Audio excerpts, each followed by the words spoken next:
আলোচিত মডেল অভিনেত্রী পুনম পান্ডে গ্রেপ্তার।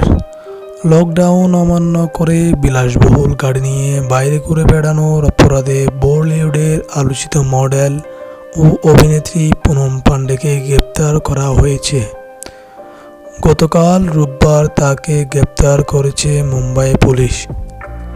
ভারতীয় সংবাদ মাধ্যম ইন্ডিয়া টাইমসের প্রতিবেদনে বলা হয়েছে, লকডাউন অমান্য করে রাস্তায় বের হন পুনম পান্ডে। একেবারেই মেরিন ড্রাইভে বিলাসবহুল গাড়ি নিয়ে ঘুরে বেড়াচ্ছিলেন তিনি। পরে খবর পেয়ে পুলিশ কর্মকর্তারা ঘটনাস্থলে পৌঁছান। পুলিশের পক্ষ থেকে বারবার চলে যাওয়ার অনুরোধ করা হলেও কোনো কথা কানে নেননি পুনম। গাড়ি চালিয়ে যাচ্ছিলেন তিনি।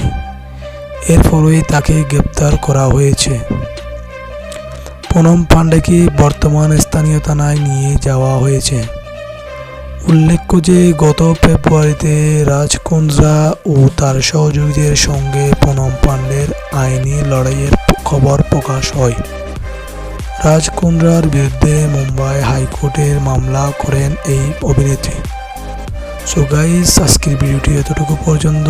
যদি আপনাদের ভিডিওটি ভালো লাগে, লাইক, কমেন্ট এন্ড শেয়ার করতে ভুলবেন না। ধন্যবাদ।